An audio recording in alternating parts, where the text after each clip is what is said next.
Amém? Mateus capítulo 6, versículo 13, eu quero começar com você e a gente vai direto na palavra. Mateus capítulo 6, a partir do verso 13. Nós temos falado sobre orar de forma perigosa, nós temos aprendido que a oração tem poder, a oração muda vidas, a oração muda histórias, e nós temos buscado entender de Deus qual tipo de oração tem o poder de alterar as nossas vidas. Nós começamos falando sobre Elias, depois a gente também falou sobre o Pai Nosso, seja a tua vontade feita na minha vida. Final de semana passado, domingo passado, falamos sobre a importância da confissão, e hoje a gente encerra mais uma vez no Pai Nosso, no versículo 13 de Mateus 6, onde Jesus nos ensina uma oração poderosa. Ele diz assim: e não nos deixe cair em tentação. Você pode repetir isso comigo? E não nos deixes cair em tentação, mas livra-nos do mal, pois teu é o reino, o poder e a glória, para sempre. Amém. Quem aqui já fez aquela oração de Deus me guarda e me protege de todo mal? Quem aqui já? Quando a gente vai viajar, até o ateu pede oração. Diz: mãe, por favor, ora por mim, porque eu vou embarcar no avião. Pede para Deus aí, o Deus da senhora, me guardar de todo mal. A gente pede proteção. Então, se tem uma oração que todo mundo faz, é esse negócio de Deus, livra-nos do mal, guarda-me, protege-me. E esse mal que Jesus está falando aqui é algo muito profundo.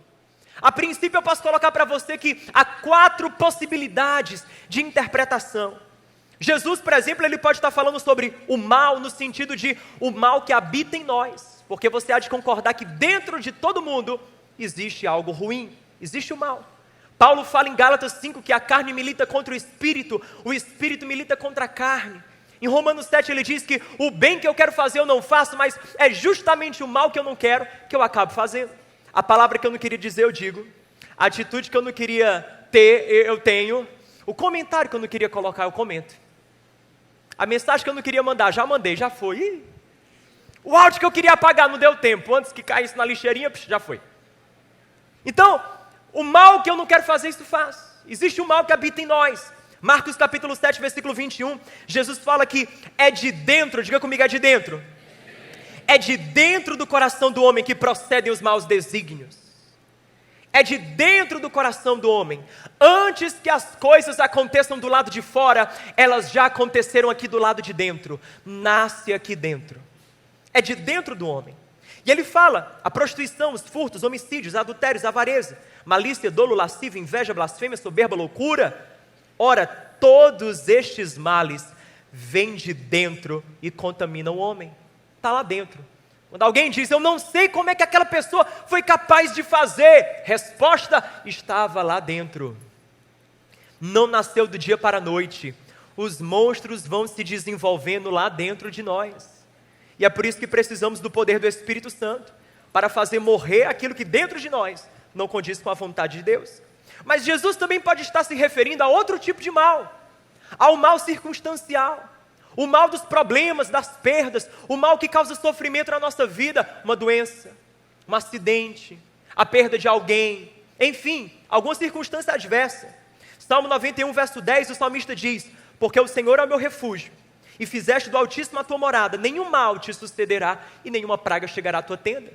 Então muitas vezes a gente ora dizendo, Deus livra-me do mal, no sentido do Salmo 91, como alguém que ora dizendo, Pai, me protege de toda praga, me protege de toda circunstância negativa, me protege de toda tribulação.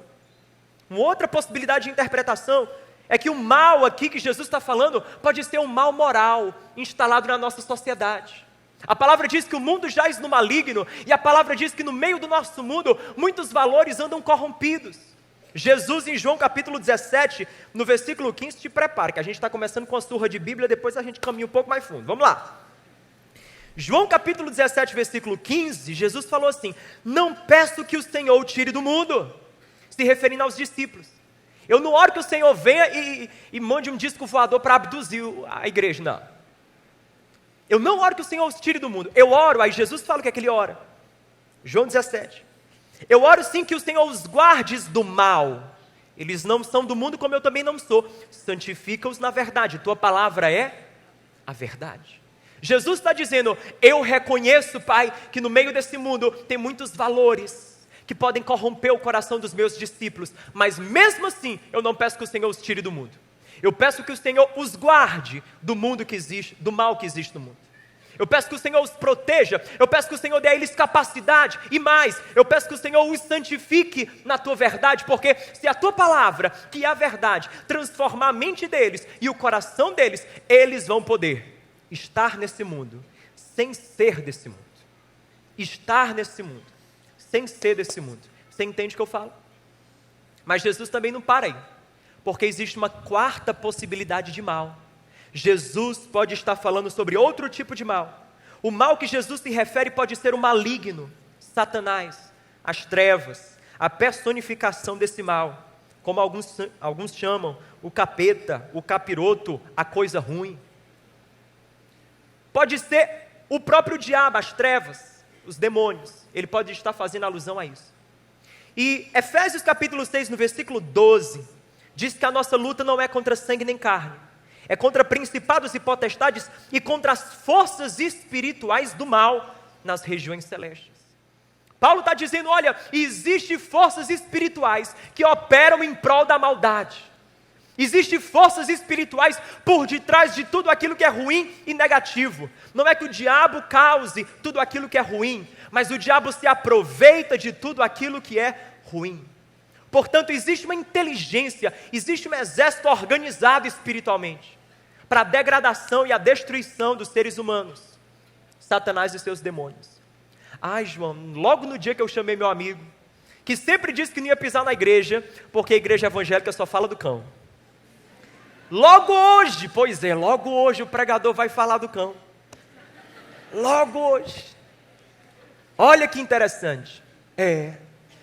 Mas deixa eu te explicar, é bom que ele ouça, para ele parar de apanhar do diabo na vida dele. Nós vamos falar sobre coisas espirituais porque é verdade. Eu vou falar de quê? Gente, igreja, Bíblia, deixa eu falar uma coisa para você, Bíblia não é novela. Sabe o que é novela? É a vida como ela não é. É a vida como ela não é. Você já viu? Novela, por exemplo, todo mundo dentro de casa anda arrumado, de terno, gravata. A vida é assim? Não, não é. Acabei de provar. Então novela, filme, é a vida como ela não é. A Bíblia é a vida como ela é. Então se você acredita que o diabo é real, que os demônios trabalham, bem, se você não acredita, bem do mesmo jeito, porque eles continuam trabalhando. Eles continuam operando. A Bíblia fala da vida como ela é. O diabo existe, os demônios existem, eles operam, trabalham. O ladrão vem, João 10:10. Ele vem para matar, roubar e destruir. Uma das táticas do inimigo é exatamente passar despercebido. Aliás, é a tática favorita dele. É a tática que ele mais gosta. Ele é o príncipe das trevas, das sombras, da escuridão. Ele não quer holofote, ele não quer atenção, não. Não. Ele quer acabar com você sem você ficar sabendo nem que ele está trabalhando. É desse jeito que funciona. Então eu estou aqui para falar para você como a vida é. E o que é que a palavra de Deus diz. E eu escolhi para encerrar essa série o tópico de guerra espiritual. Então eu vou falar do cão mesmo. Mas eu não vou falar dele a fim de que a gente o valorize. Eu vou falar dele para você ficar sabendo que para isso se manifestou o Filho de Deus, para destruir as obras do diabo. Aleluia! Glória a Deus! Para você entender que nós temos armas em Deus, que nós temos estratégias em Deus, que já está consumado, e na cruz do Calvário, a palavra nos fala que Ele já despojou, sabe o que é isso? Jesus já venceu, e já pegou tudo aquilo que o inimigo tinha tomado, e disse, é meu de volta. Ah, querido, a sua vida, a minha vida, Jesus foi lá na cruz e disse, eu estou tomando de volta. Então nós estamos aprendendo a partir de uma perspectiva de triunfo, de vitória. Estamos partindo para batalhas onde a vitória já está certa. Mas só vence a batalha onde a vitória está certa quem luta essa batalha. Eu quero que você compreenda isso.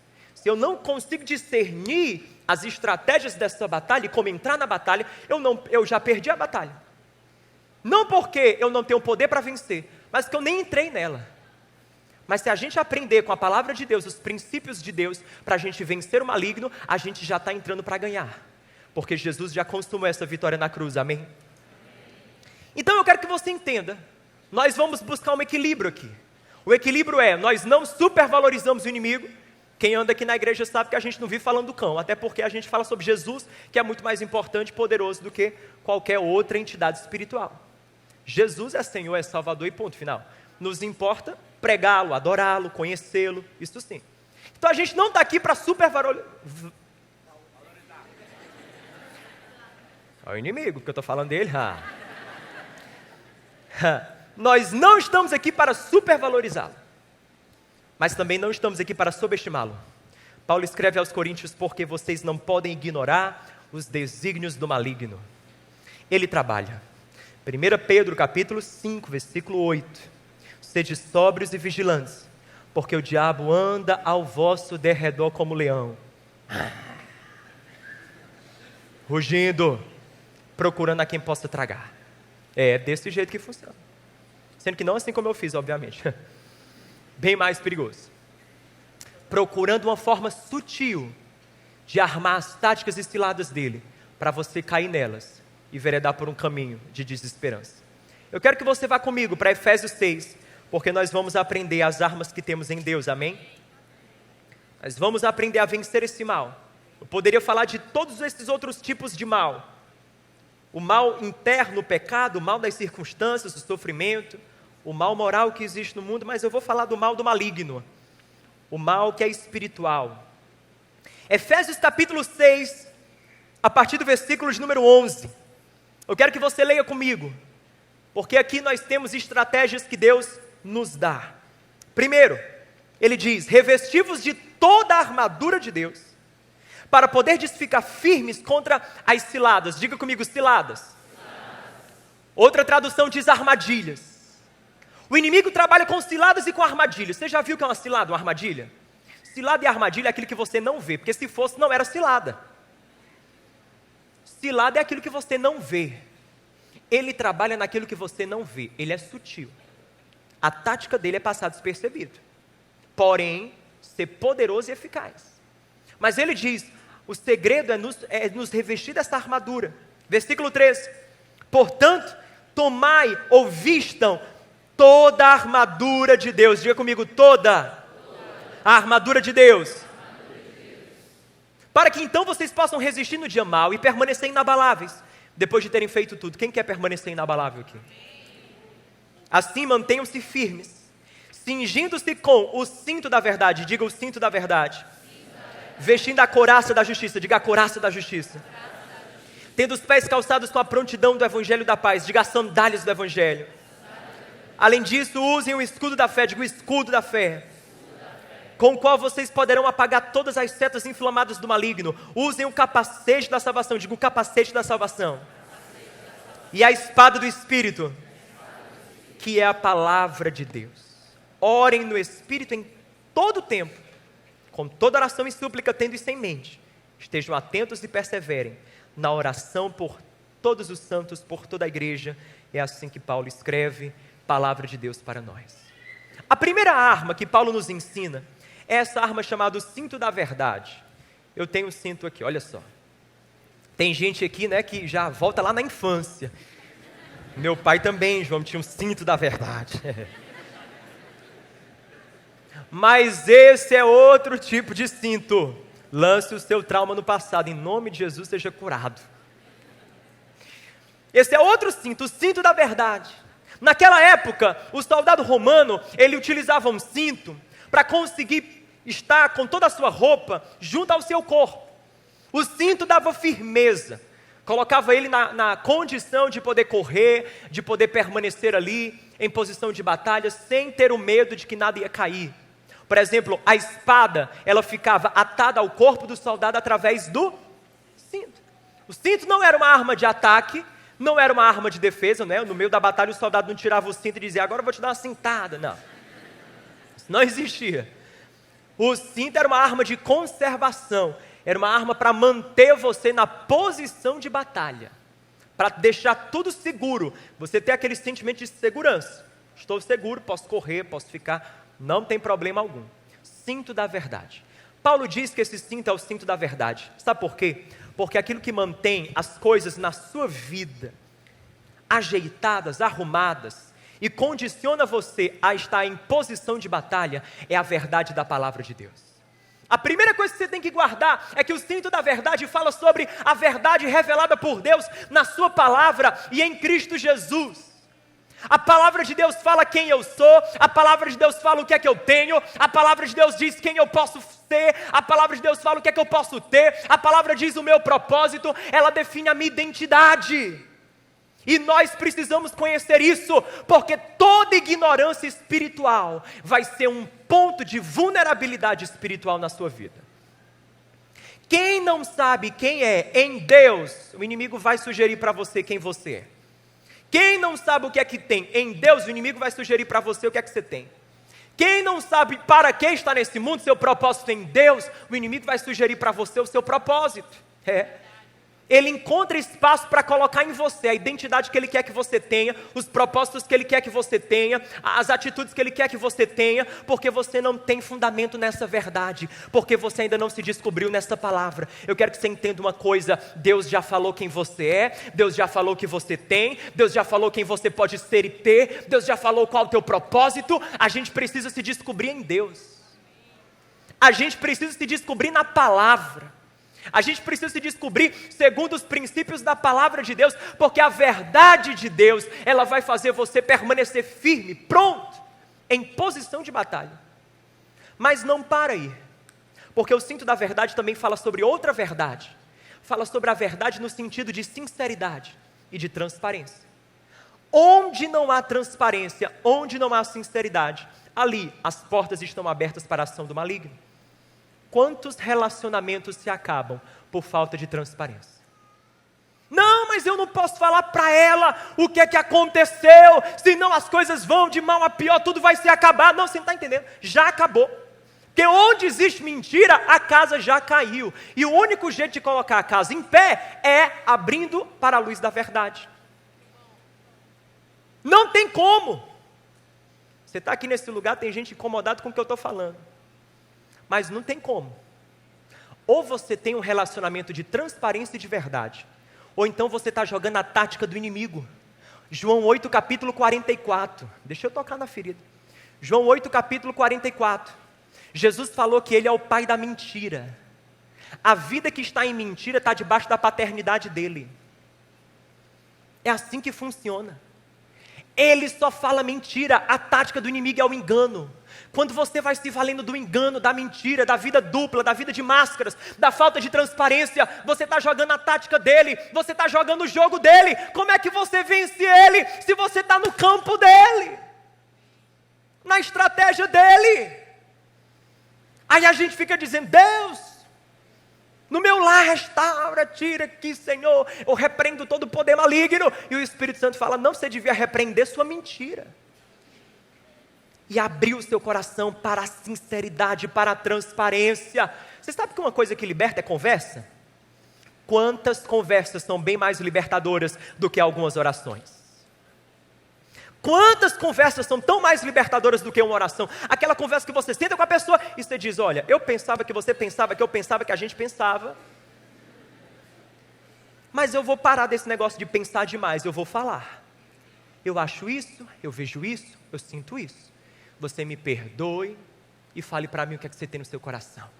Conversa, a verdade liberta. Conhecereis a verdade, ela vos libertará. Jesus não fala apenas da verdade da palavra, Ele fala um princípio: todo tipo de mentira é um tipo de prisão. Todo tipo de mentira é um tipo de prisão. Portanto, a gente precisa abrir a nossa vida para a verdade, para a sinceridade, para a honestidade. Lança a hipocrisia de fora, a vida dupla de fora, os pequenos enganos, as pequenas manipulações. Você está jogando a tática dele. Nós precisamos estar com o cinto da verdade afivelado nas nossas vidas. Verdade, querido, o cinto da verdade funciona assim. Olha que charme. Uau! Olha aí, da tribo Sky. Vamos lá. Bom, como é que funciona? Como é que funciona? Concentra bem. Como é que funciona o cinto da verdade? O cinto da verdade funciona assim. Para que serve o cinto? O cinto serve para conservar tudo atado e amarrado. A verdade da palavra e a verdade da sinceridade. Mas quando a gente não vai usando esse cinto, quando a gente vai abrindo a vida para as mentiras, para os pequenos enganos, para as pequenas hipocrisias, para as máscaras, quando a gente vai deixando a verdade de lado, quando não há cinto da verdade, aí, querido, vai abrindo o cinto aí, amado, aí a vergonha uma hora ou outra aparece. Pode sair.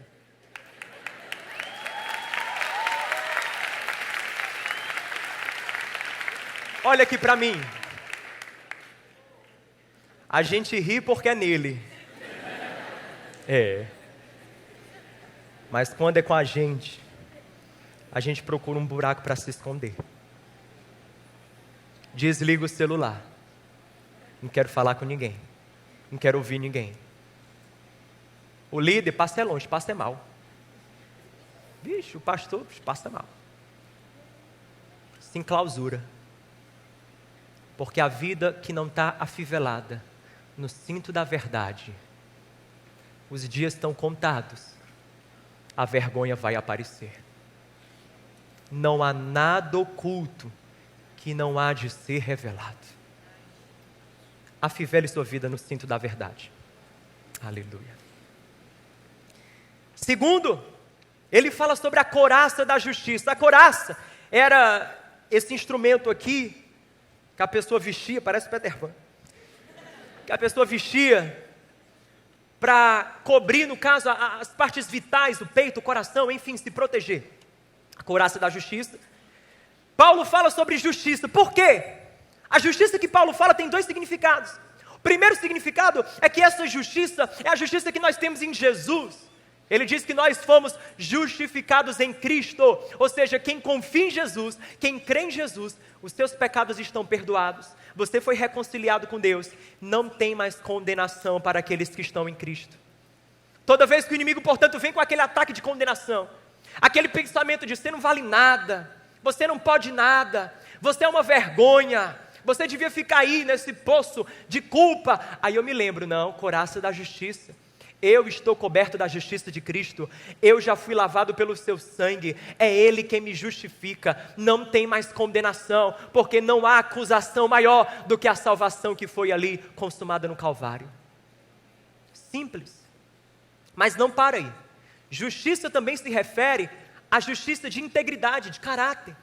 Em Efésios 4, os capítulos anteriores da carta de Efésios, Paulo fala que o novo homem, a nova criatura em Cristo Jesus, caminha em justiça e santidade. Ele fala de uma justiça moral, uma justiça de retidão de vida. E deixa eu te falar uma coisa, se tem uma coisa que blinda a minha vida e a sua contra as táticas do inimigo, é nós termos uma vida íntegra, é alinharmos a vida com a vontade de Deus. Sabe, eu não sei na sua casa, mas lá em casa já aconteceu. A gente precisa fazer aquela detetização, começa a aparecer aqueles ratos, meu Deus. Chega a dar aquele pânico, desce tu, mata tu, pega tu, ó o rato, não tem rato, tem rato. Uma confusão, quem nunca passou por essa confusão? Levante a mão não, que é constrangedor. O fato é, a gente chama a companhia para fazer aquela detetização, sim ou não? A instrução que nos é dada no término do processo de detetização é mantenha um lugar limpo, porque sujeira atrai rato. Escute uma coisa, tem gente que só quer fazer oração de detetização. Deus, minha vida está cheia de rato, tira isso, tira esse demônio, esse espírito, arranca, Senhor, opera, transforma na minha vida.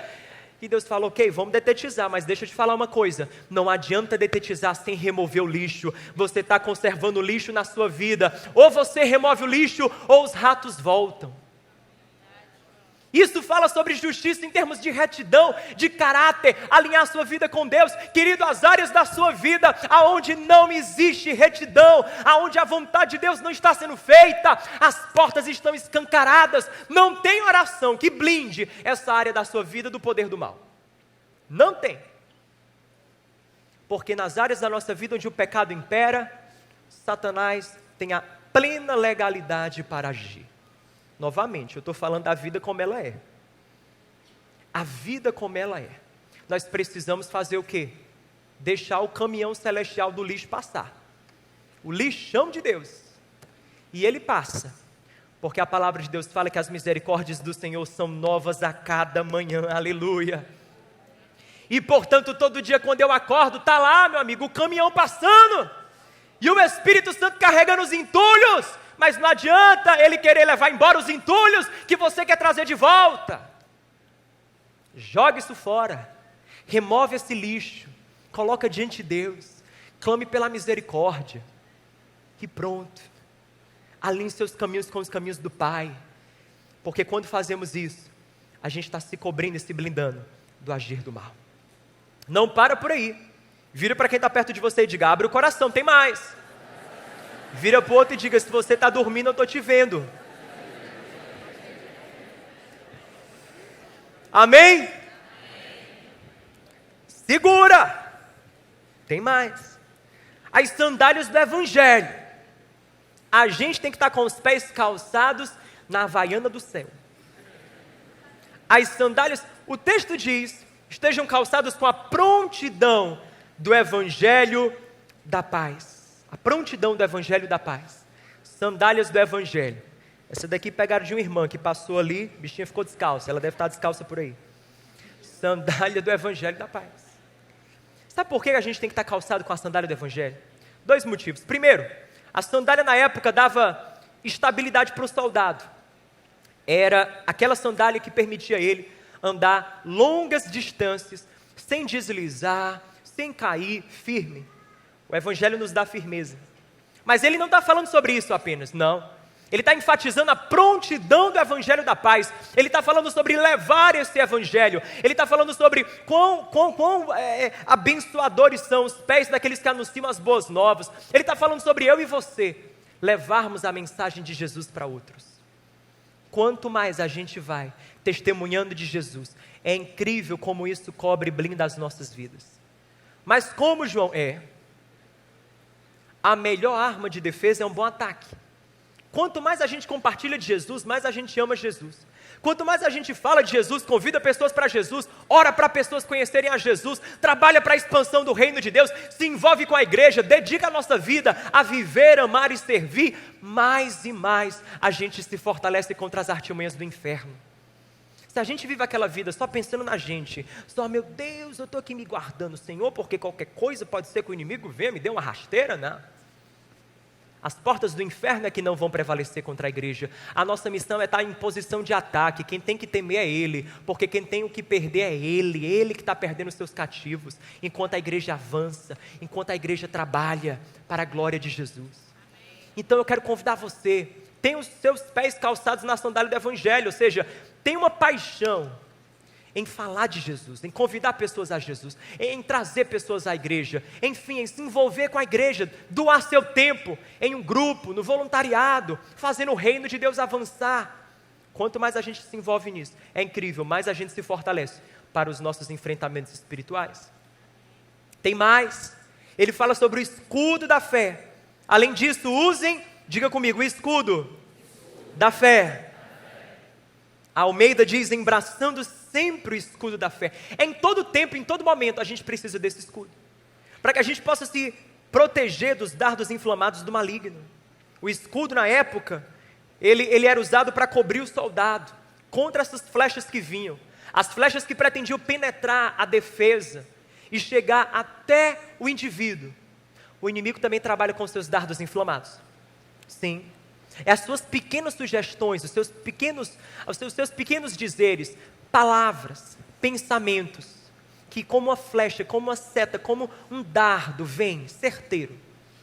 Mas quando ele chega, ele vem para inflamar tudo, para colocar tudo em chamas, os desejos, as vontades, um pequeno ciúmes, um pequeno desacordo, uma pequena palavra de ofensa, uma pequena dúvida, um ponto de interrogação que vem à nossa mente, uma pequena incredulidade, uma pequena resistência, uma pequena rebeldia, uma pequena insubmissão.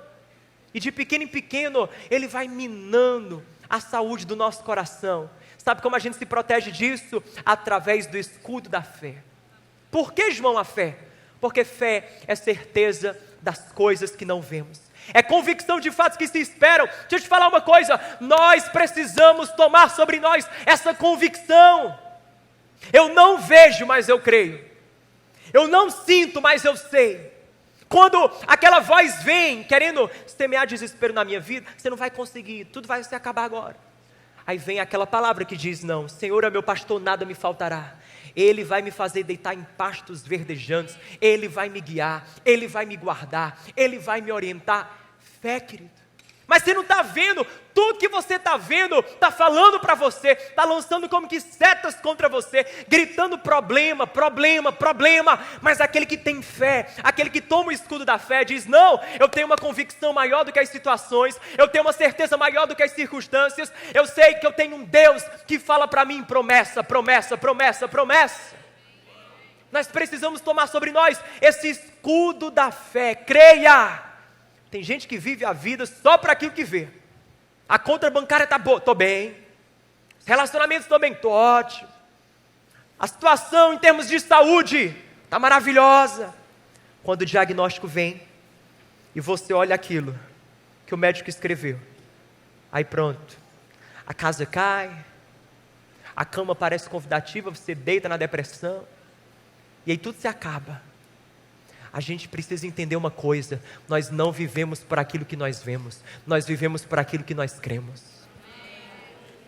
Nós vivemos firmados em verdades que são eternas. A gente precisa aprender a ser homens e mulheres de fé, querido, de fé. A gente precisa parar desse negócio de viver movido para lá e para cá, pelas ondas, pelas situações. A gente tem que ter uma firmeza que vem da fé, da convicção. Deus é comigo, Deus é por mim, Deus trabalha na minha vida, Deus vai adiante de mim.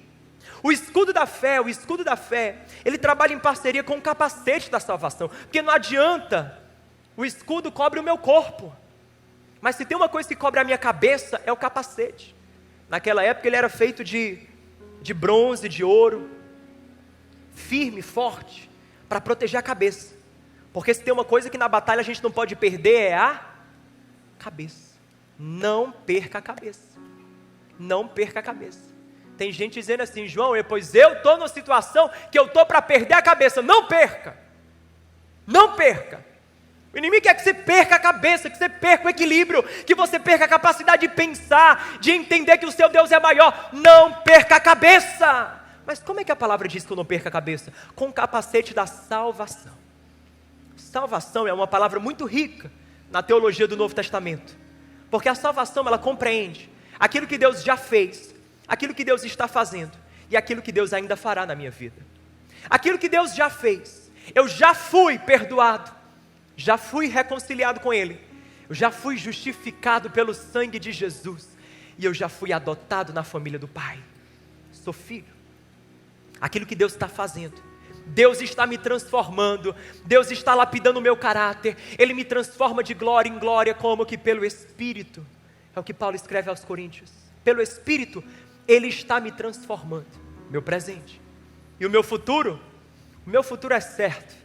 Eu vou ressuscitar naquele último dia, quando Jesus vier na sua glória, e quando Ele vier, eu vou ressuscitar para reinar com Ele, para todo sempre, e assim será, toda lágrima dos olhos Ele enxugará, não haverá mais dor, e o seu povo reinará com Ele, ponto final. Esse é o meu futuro, essa é a salvação futura. O capacete da salvação é eu entender o meu passado. Diga comigo: o meu passado está resolvido. O meu presente está em processo. O meu futuro está guardado. Mais uma vez, diga comigo, por favor. Agora eu quero que você fale com convicção, entendendo o que é que você está falando. Você não está falando postagenzinha de Facebook. Você está falando as verdades de Deus. Fale para você. Fale como alguém que está gritando para você mesmo, dizendo: é isso que Deus fala para mim. Diga assim comigo: o meu passado está resolvido. O meu presente está em processo. O meu futuro está guardado. O meu passado resolvido, o meu presente em processo, o meu futuro está guardado. Vira para quem está perto de você e pergunta: qual motivo você tem para perder a cabeça? Qual o motivo? Esse é o capacete da salvação, o pleno entendimento da sua salvação. Gente, não tem. Tem gente que vive atormentada pelo passado, eu não. Coloca a minha cabeça no travesseiro. Ele já foi lavado, lançado no mar do esquecimento. O único tribunal que podia me acusar antes que eu entrasse nele, o Cordeiro de Deus já entrou e me justificou. O meu presente, tem gente que vive atribulado, meu, o que vai ser, como é que, eu não estou bem, eu estou em Cristo, assentado sobre principados e potestades, eu estou em Jesus, e Ele está me transformando, e as mazelas que ainda tem dentro de mim, Ele está arrancando uma por uma. O Espírito não me larga. E o meu futuro? Meu futuro não depende de Dilma, de governo, de nada, não depende de Temer, entra governo, sai governo, não depende de política, de economia, de nada. O meu futuro está guardado. Eu não estou naquela de, mas se a canoa não virar, olê lá, não. Se a canoa virar e eu me afogar, o meu Deus sabe andar sobre as águas, Ele me arranca de lá, Ele é a ressurreição, aleluia, e a vida. Eu estou guardado, está nele, eu estou caminhando para um triunfo, eu estou com um convite escrito com o meu nome, para o maior casamento da história, as bodas do Cordeiro, filho. Vai ser bom demais, eu vou lá festejar, vai ser tremendo, meu futuro está guardado, por que é que eu vou perder minha cabeça? Tem aqueles momentos que a gente se sente meio desestabilizado, parece que o negócio vai... Mas aí você para e você diz, epa, quero que você guarde isso. Gente que veio aqui com um monte de razão para dizer que estava com a cabeça para, rolar. Estou para perder a cabeça. Você vai sair sem motivo nenhum. Que eu e você, a gente diga, Deus, estou com o passado resolvido, o presente em processo, e o meu futuro está guardado. Acabou. Não tenho motivo para perder a cabeça. E para acabar, eu digo a você, a espada do Espírito, que é a palavra de Deus. Enquanto o louvor volta, deixa eu encerrar esta mensagem. A espada do Espírito, que é a palavra de Deus. Trouxeram aqui a espada do Gandalf.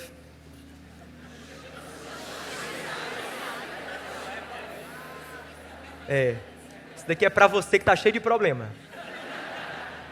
Decepa esse capeta em dois tempos. A espada do Espírito. Colocar essa daqui, ó. Essa eu não gostei, não, Castela mexeu. Eu digo, não, crente que é crente usa essa daqui.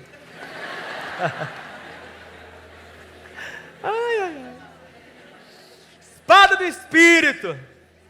Gente, Paulo já se dá o trabalho de explicar. A espada do Espírito é a palavra de...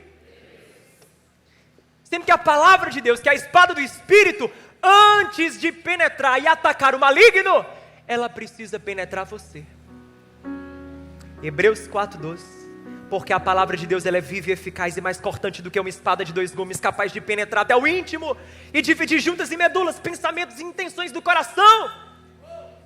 Ela vai lá no profundo do seu ser. Antes de atacar o inimigo, essa palavra, essa espada precisa transpassar você. Deixa essa palavra penetrar o teu coração. É por isso que eu insisto na sua vida. Esse ano, faça uma meta. Conheça a palavra, beba da palavra. Deixa ela penetrar você.